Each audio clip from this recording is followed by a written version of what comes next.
সবাইকে স্বাগত জানাচ্ছি বিডি ভিউজে। আপনাদের সাথে আছি আমি সুস্মিতা দাস। ছাত্র জনতার অভ্যুত্থানের মুখে শেখ হাসিনা ক্ষমতা ছেড়ে পালিয়ে যাওয়ার পর বেশ কিছু ভারতীয় সংবাদ মাধ্যমে বাংলাদেশের সংখ্যালঘুদের আক্রান্ত হওয়ার খবর প্রচার হতে থাকে। এসব সংবাদ মাধ্যমের দাবি, হামলাকারীরা ইসলামপন্থী বাহিনীর। কিভাবে ভারতের গণমাধ্যম অসত্য, উস্কানিমূলক ও বাংলাদেশ বিরোধী খবর প্রচার করছে তা নিয়ে বিস্তারিত থাকছে তামান্না মিনহাজের প্রতিবেদনে।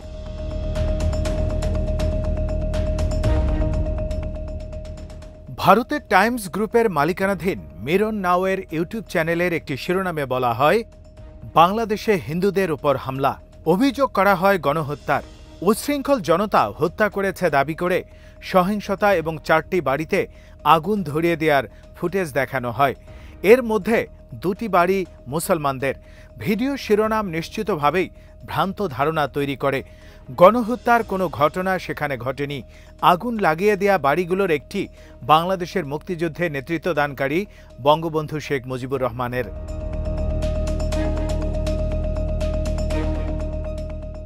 ভিডিওতে ভিত্তিহীন কিছু দাবিও করা হয়। সেখানে বলা হয়, উচ্ছৃঙ্খল জনতা 24 জনকে জীবন্ত পুড়িয়ে মেরেছে, আর এই হামলার কেন্দ্রে ছিল সংখ্যালঘুরা। কাতার ভিত্তিক সংবাদ মাধ্যম আল জাজিরা তাদের তদন্তের পর জানায়, শেখ হাসিনা পদত্যাগের পর মাত্র 2 জন হিন্দু ধর্মাবলম্বী নিহত হয়েছেন। এছাড়াও গত 5ই আগস্টের সহিংসতায় নিহত এক পুলিশ কর্মকর্তা এবং এক আওয়ামী লীগ কর্মী।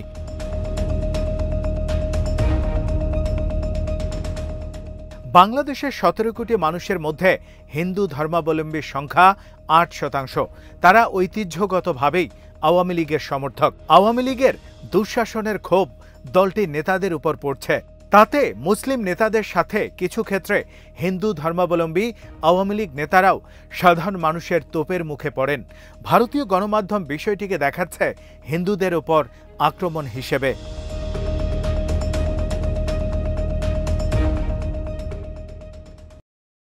ভারতের সংবাদ মাধ্যমে প্রচারিত খবরগুলোতে দাবি করা হয় 1 কোটির বেশি শরণার্থী খুব শিগগিরই পশ্চিমবঙ্গের সীমান্ত দিয়ে ভারতে প্রবেশ করবে। টাইমস অফ ইন্ডিয়া এ প্রতিবেদন প্রকাশ করে। প্রতিবেদনে প্রধানমন্ত্রী নরেন্দ্র মোদীর ভারতীয় জনতা পার্টির জ্যেষ্ঠ নেতা শুভেন্দু অধিকারীর মন্তব্য ছড়ে দেওয়া হয়।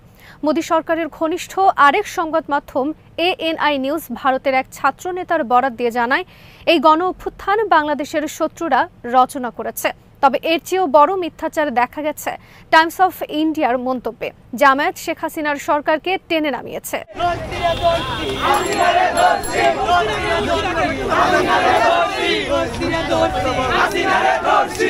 গত 5ই আগস্ট হাসিনার সরকার পতনের পর থেকেই ভারতীয় সংবাদ মাধ্যমে দাবি করা হয়, পাকিস্তানের সামরিক গোয়েন্দা সংস্থা ইন্টার সার্ভিসেস ইন্টেলিজেন্সের সহায়তায় বাংলাদেশের ছাত্র আন্দোলন পরিচালিত হয়। এরপর বাংলাদেশে ইসলামী রাষ্ট্র কায়েম হবে এবং বিএনপি জামাত সরকার গঠন করবে। কয়েকটি সংবাদ মাধ্যম বাংলাদেশ থেকে শরণার্থীর ঢল সামাল দেওয়ার জন্য ভারত সরকারকে পরামর্শ দেয়, বিশেষ করে হিন্দুদের বাংলাদেশ থেকে ঝেঁটিয়ে বিদায় করা হবে।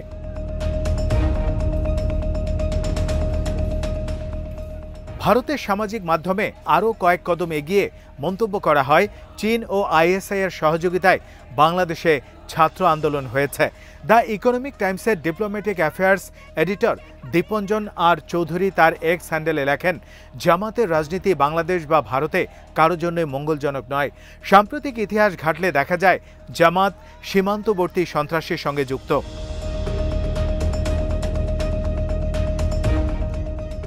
TV9 গুজরাটির এক্স হ্যান্ডেলে অনুসারীর সংখ্যা 10 লাখ। তাদের দৃষ্টিতে বাংলাদেশে যা হয়েছে তা একটি অভ্যুত্থান। এর পিছে রয়েছে ISI। সহিংসতার জন্য তারা জামাতকে দায়ী করে। ভারতীয় সংবাদ মাধ্যম ও সামাজিক মাধ্যমের এসব প্রতিবেদন ও মন্তব্য বাংলাদেশের বাস্তব পরিস্থিতির সম্পূর্ণ বিপরীত। তাদের মন গড়া সমস্যাগুলোর জন্য শেখ হাসিনা পদত্যাগ করেননি, অথচ আন্দোলনের পরিণতি হিসাবে শেষ পর্যন্ত হাসিনা ভারতে পালিয়ে যেতে বাধ্য হন। গত 15 বছর ধরেই তাকে সুরক্ষা দিয়ে আসছে ভারত।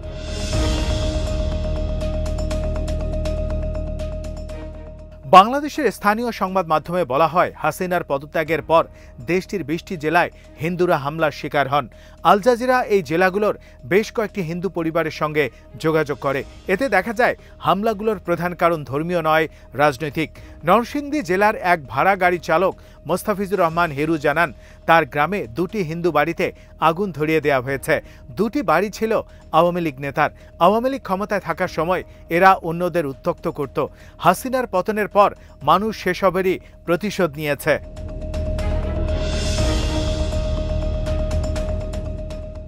ভারতের সীমান্তবর্তী যশোরে স্থানীয় সরকার চেয়ারম্যান বাবুল শাহর বাড়িতে মানুষ আগুন ধরিয়ে দেয়।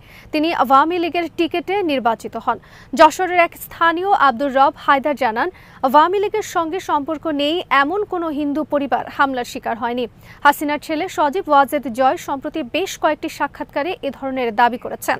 তার কথার সূত্র ধরেই ভারতীয় সংবাদ মাধ্যম এসব ভ্রান্ত দাবি করছে বলে অভিযোগ করেন তিনি। একই দাবি করেন হিন্দু সম্প্রদায়ের এক নেতা গোবিন্দ চন্দ্র প্রামাণিক। তিনি জানান, সব হামলায় রাজনৈতিকভাবে উদ্দেশ্য প্রণোদিত। হিন্দুদের তুলনায় মুসলমানরা 10 গুণ বেশি আক্রান্ত হয়েছে।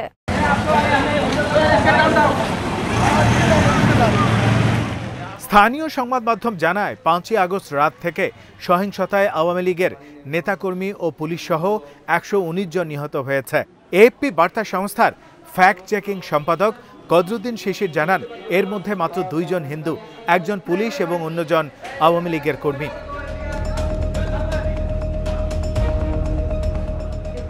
তবে ইসলাম ভীতি থেকেই ভারতীয় সংবাদ মাধ্যম এসব বিভ্রান্তি ছড়িয়েছে একথা মানতে রাজি নন উত্তর ভারতের সোনিপতে অবস্থিত ওপি জিন্দাল বিশ্ববিদ্যালয়ের অধ্যাপক শ্রী রাধা দত্ত। আল জাজিরাকে তিনি বলেন, ভারতের গণমাধ্যম বাংলাদেশের হিন্দুদের নিরাপত্তা নিয়ে উদ্বিগ্ন। বিষয়টি ইসলাম ভীতি নয়। আওয়ামী লীগ ছাড়া অন্য যে কোনো দল ক্ষমতায় থাকলেই হিন্দুরা হামলার শিকার হন। জামাত বিএনপির সময় এটা হয়েছে। সেই অভিজ্ঞতা থেকেই এই উদ্বেগ।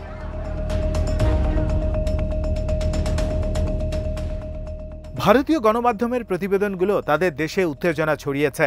কয়েকজন হিন্দু নেতা ও রাজনীতিবিদ এই ব্যাপারে ব্যবস্থা নেওয়ার জন্য আহ্বান জানিয়েছেন।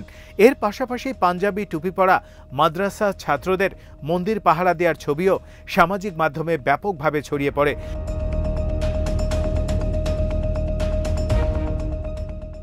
সবচেয়ে বেশি হিন্দু বাস করা এলাকাগুলোর মধ্যে অন্যতম ব্রাহ্মণবাড়িয়া। সেখানে ছাত্ররা হিন্দুদের বাড়ি ও মন্দির পাহারা দেয়। এই জেলার এক ব্যবসায়ী মুন্সি আজিজুল হক জানান, তারা সাম্প্রদায়িক দাঙ্গা এড়াতে কাজ করে যাচ্ছেন। ভারতের গণমাধ্যমে সংখ্যালঘুদের নিয়ে অপপ্রচার তারা দেখেছেন। তিনি জানান, বাস্তব পরিস্থিতি একেবারেই ভিন্ন। প্রামাণিকও একই কথা বলেন।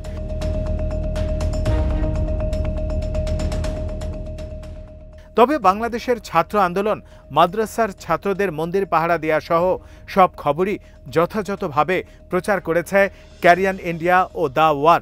তাদের শিরোনামে লেখা ছিল, মন্দির বাঁচাতে মুসলমানদের পাহারা, সংখ্যালঘুদের রক্ষার আহ্বান এবং হামলার মুখে মন্দির গির্জায় ছাত্রদের পাহারা।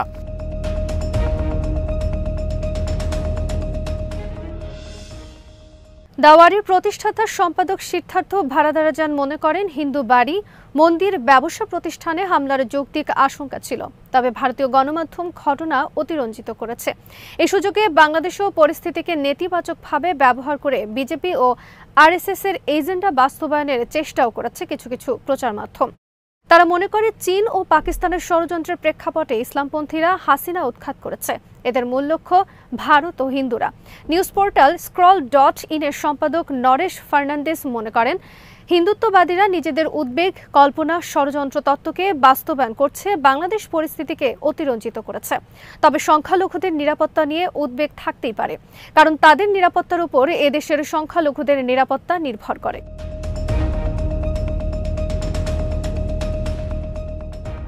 ভারতীয় মিডিয়া হিন্দুদের উপর যে মিথ্যা প্রচারণা চালিয়ে যাচ্ছে তার সাথে সবসময় জামাতে ইসলামীকে জড়ানো হচ্ছে।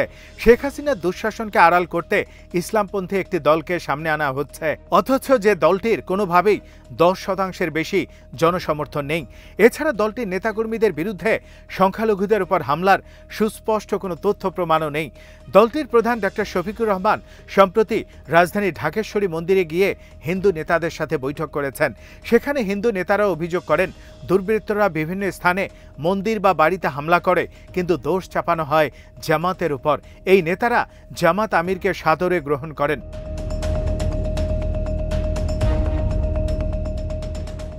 রাজনৈতিক বিশ্লেষক ফরিক জাকারিয়া বখত আল জাজিরাকে বলেন, ভারতের মিডিয়ায় যেভাবে মিথ্যা খবর ছড়ানো হয়েছে তা থেকে একটা বিষয় স্পষ্ট হয়ে যায়, দিল্লি ঢাকাকে অস্থিতিশীল দেখতে চায়, আর তাতেই ইন্ধন যোগাচ্ছে মিডিয়া। উপমহাদেশে ভারতের আর কোনো বন্ধু নেই। ঢাকার আগামী প্রশাসন কেমন হবে তা নিয়ে তাদের উদ্বেগ রয়েছে। ধারণা রয়েছে বাংলাদেশের অন্তর্বর্তীকালীন সরকারের ভারতের সঙ্গে পূর্ববর্তী সরকারের মতো সখ্যতা থাকবে না।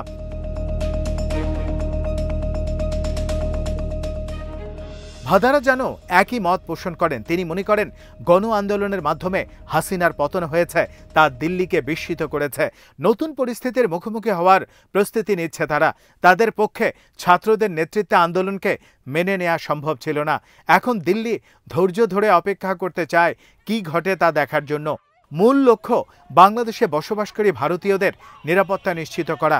নজর রাখা ছাড়া দিল্লির আর আপাতত কিছুই করার নেই।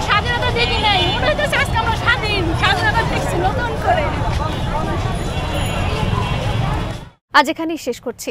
সবাই ভালো থাকুন, সুস্থ থাকুন আর দেখতে থাকুন বিডি ভিউজ। চ্যানেলটি ভালো লাগলে সাবস্ক্রাইব করুন। সংযুক্ত থাকুন আমাদের ফেসবুক পেজে।